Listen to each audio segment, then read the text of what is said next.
Today I've got my thoughts on probably one of my favorite LEGO video games of all time, which is LEGO Indiana Jones 2: The Adventure Continues, which this was released in 2009 for DS, Wii, and Xbox 360, as well as PS3, I think.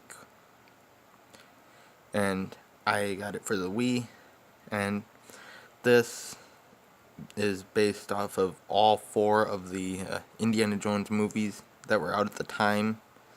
Raiders of the Lost Ark from 1990, and then I think Temple of Doom was released in 1992, and then The Last Crusade was 2003 or something, early 2000s for that one, and then Kingdom of the Crystal Skull has been the most recent, sorry about that, most recent movie, which was released about 10 years ago in 2008, and they are working on a fifth Indiana Jones movie, so that'll be nice. I can't wait for it.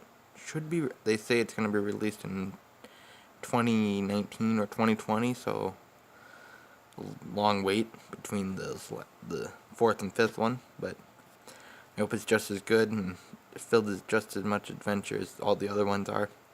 I'm a big Indiana Jones fan. Don't have any of the LEGO sets, but I got the 2 LEGO video games, so that's about just as good.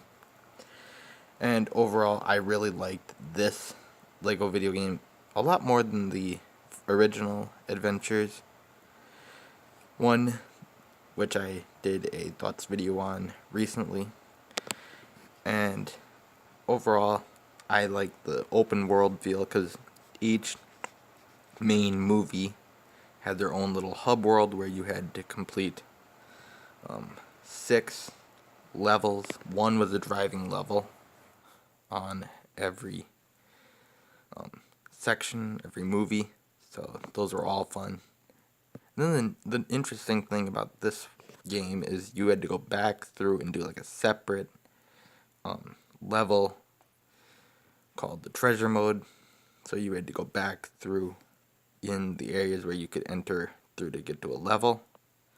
You had to go back through and complete another side story thing to it, which most of them were fun. Like you needed 2 certain characters to complete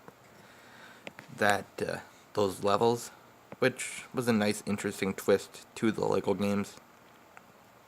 And overall, I really loved this game. It's still one of my favorite video games that I wish I could play, but I can't play it because my Wii is broken. If I could get this, I wish there was a way to transfer Wii games to play them on the PS4.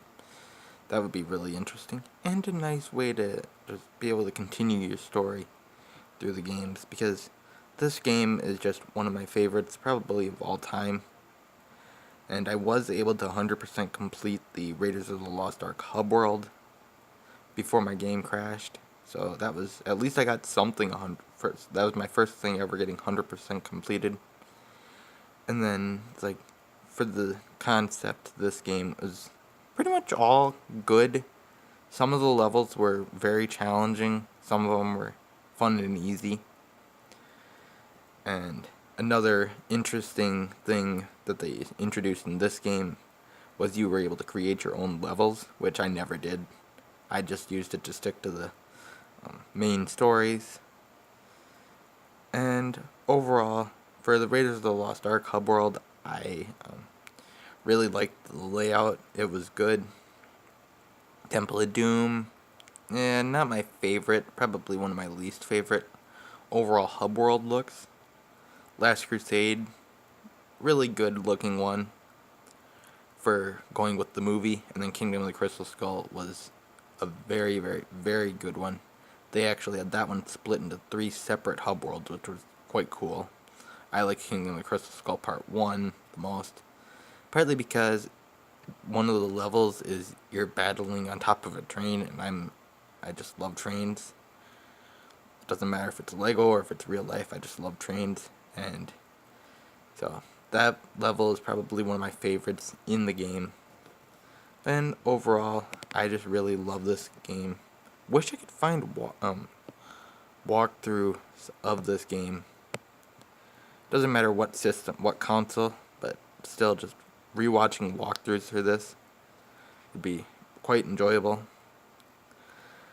And so, overall, I really love this game. One thing I do dislike about the hub world is it's actually one of the driving levels. Kingdom of the Crystal Skull Part 2, the second level in the driving one, where you're going around searching for the balloons. That one level alone took me 8 years maybe to complete. So yeah, well, no, not 8, but I think it took about 4 to 5 years over that time that I tried to complete that one level for finding the 10 balloons, and thankfully I was able to complete that level. So that was quite cool. Very challenging level, because with those second ones where you have to go back and collect the balloons, they make the area where it used to be light, they make it dark, so it makes it harder to find them. And with the tall, thick trees in that one, made it even harder. So, yeah. And Kingdom of the Crystal Skull Part 3, the final boss level for that one, oh my, that was just, for a Lego game, to me, that was creepy. That was really, really creepy. But still, it was fun. It was very, very challenging. Just about as challenging as that second driving level in the Kingdom of the Crystal Skull Part 2. But yeah, so that's pretty much an overview and my thoughts on Lego Indiana Jones 2. The adventure continues for the Wii. I didn't want to make this video too long of me rambling about each section of the game.